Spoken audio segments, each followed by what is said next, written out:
আজকে আমরা মাদক দ্রব্য নিয়ন্ত্রণ আইন সংশোধন হওয়ার পরে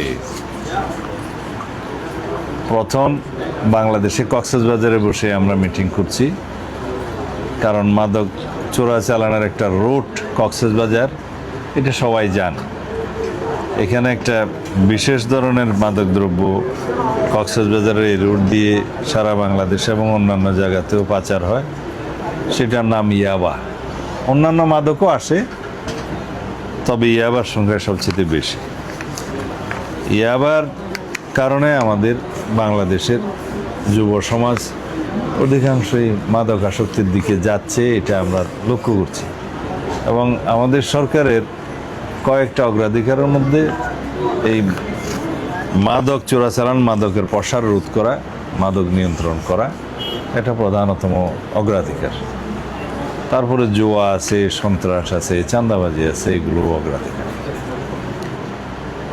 আমি আজকে যাদের সাথে মিটিং করেছি তার মধ্যে একটা টাস্ক ফোর্স কমিটির রেজলিউশন নিয়ে আলাপ করেছি।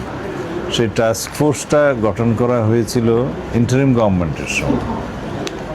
এটা এখানকার জিওসি সাহেব, রামু ক্যান্টনমেন্ট 10th পদাতিক ডিভিশনের জিওসি, তিনি এই টাস্ক ফোর্স কমিটির সভাপতি।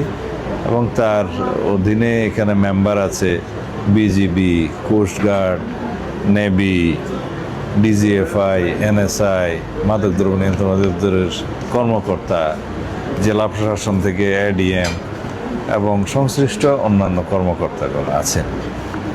তারা কিছু সিদ্ধান্ত নিয়েছিলেন, রেজলিউশন, সেগুলো আমি দেখেছি।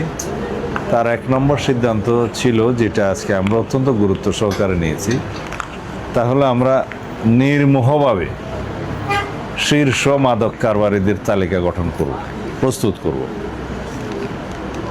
মাদক চোরা কারবারি, মাদক ব্যবসায়ী যারা মূল হোতা, তাদের একটা নির্মোহ তালিকা হবে। সেই টাস্কফোর্স কমিটি সেটা করবে। তার উপর ভিত্তি করে আমরা পরবর্তী কার্যক্রম গ্রহণ করব। এবং মাদক নির্মূলের জন্য আমরা অন্যান্য যে সমস্ত সিদ্ধান্ত নিয়েছি তার মধ্যে হচ্ছে আমাদের যেমন বিভিন্ন রুটে মাদক চোরাচালান হয়, যে সমস্ত রুটে, সেই সমস্ত রুটে আমরা ক্যাম্প স্থাপন করার ব্যবস্থা নিয়েছি। যৌথ বাহিনী অথবা বিভিন্ন বাহিনী একটা এলাকাতে ক্যাম্প স্থাপন করবে। এবং আমরা সমতলের পাশাপাশি নদীপথে বা সমুদ্রপথে যে মাদক চোরাচালান হচ্ছে, মাদকদ্রব্য আসছে, সে সমস্ত রুটে নেভি এবং কোস্টগার্ডের টহল জোরদার করার জন্য যা যা ব্যবস্থা নেয়ার, সেটা আমরা আজকে সিদ্ধান্ত নিয়েছি, সেই ব্যবস্থা নেওয়া হবে। আর এগুলো রোহিঙ্গা ক্যাম্পের মধ্যে ক্লোজ সার্কিট ক্যামেরা আগে স্থাপন করা ছিল, অনেক ক্ষেত্রে সেগুলো এখন কার্যকর নাই অথবা নষ্ট হয়েছে, সেগুলো পুনরায় স্থাপনের ব্যবস্থা করব। ক্যাম্পের মধ্যেও যারা বিভিন্ন মাদক, বিশেষ করে ইয়াবা চোরাচালানে জড়িত বা বাহক হিসাবে, কেরিয়ার হিসাবে যারা কাজ করছে, তাদেরকেও আমরা চিহ্নিত করার জন্য একটা সিদ্ধান্ত নিয়েছি। আর টেকনাফুকিয়ার যারা জেলে, তাদের রেজিস্ট্রেশন এবং নৌযানের রেজিস্ট্রেশন করার জন্য আমরা একটা সিদ্ধান্ত নিয়েছি। তাতে করে তাদের মাধ্যমে যদি কোনো চোরাচালান হয়ে থাকে, আমরা সেটা চিহ্নিত করতে সুবিধা হবে। এবং তাদের মাধ্যমে হয় সেটা আপনারা জানেন। আর অন্যান্য বিষয়ে আমরা কিছু বড় সিদ্ধান্ত নিয়েছি, যেগুলো কার্যকর করতে হয়তো সময় লাগবে। যেমন শিপিং মন্ত্রণালয়কে আমরা অনুরোধ করব, তাদের যে কোস্টাল এলাকাতে টাওয়ার আছে প্রায় 11টার মতো আমি শুনলাম আজকে, সেই টাওয়ারগুলোতে মনিটরিংয়ের ব্যবস্থা আছে। সমুদ্রপথে যানবাহন, মানে নৌযান যেগুলো আসে, সেগুলো ট্রেস করা যায়। সেখানে আমাদের কোস্টগার্ড থেকে যাতে একজন প্রতিনিধি থাকে, সে বিষয়ে আমরা অনুরোধ করব, ব্যবস্থা নেব।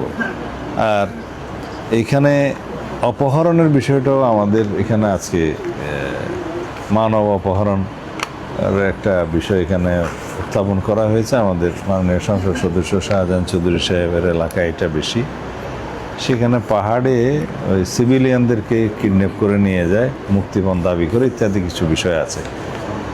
এবং জানা গেল তার সাথে মাদক চোরা কারবারিদের এবং মাদক ব্যবসায়ী কেরিয়ারদের একটা সংশ্লেষ আছে, হয়তো লেনদেনের বিষয়ও আছে। এছাড়াও অন্যান্য ক্ষেত্রে হয়তো নিরীহ জনগণকেও তারা অপহরণ করে থাকে। সেই বিষয়টা যাতে রোধ করতে পারে সেই জন্য আমরা সেনাবাহিনীকে অনুরোধ করছি, এইখানকার জিওসি সাহেব 2টা ক্যাম্প স্থাপন করবেন। তবে সেই বিষয়ে আমরা সেনাবাহিনীর সাথে অফিসিয়ালি যোগাযোগ করব। তাতে করে সবার পরামর্শ এসছে যে এই অপহরণের বিষয়টি হয়তো এখন যে উদ্বেগজনক হারে বেড়েছে সেটা বন্ধ হতে পারে।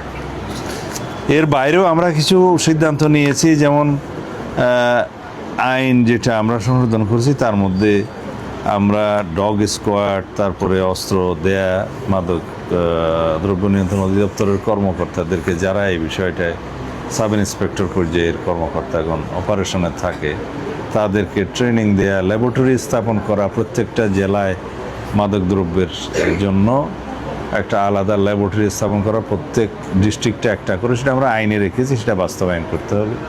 হাজতখানা সমস্ত ডিস্ট্রিক্টে থাকবে, মালখানাও থাকবে মাদক দ্রব্যের জন্য। এগুলো আইনি সংস্কার করা হয়েছে, এখন আমরা বাস্তবায়নের জন্য উদ্যোগ নেব।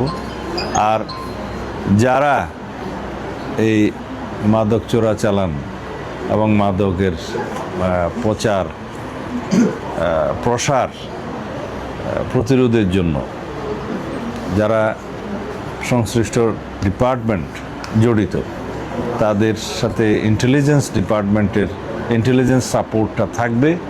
তাদের সহায়তায় সবাই সমন্বিতভাবে কাজ করবে, সেই সিদ্ধান্ত নেওয়া হয়েছে। তার মধ্যে জেলা প্রশাসন আছে, তার মধ্যে পুলিশ বিভাগ আছে, এপিবিএন আছে, বিজিবি আছে, সেনাবাহিনী আছে, কোস্টগার্ড আছে, নেভি আছে এবং অন্যান্য সকল ডিপার্টমেন্টের সাথে আমরা সমন্বিতভাবে এটা মাদকদ্রব্য নিয়ন্ত্রণের জন্য, মাদকের প্রসার রোধ করার জন্য আমরা কাজ করব, সে সিদ্ধান্ত হয়েছে। ধন্যবাদ। স্যার, একটা প্রশ্ন ছিল, সেটি হচ্ছে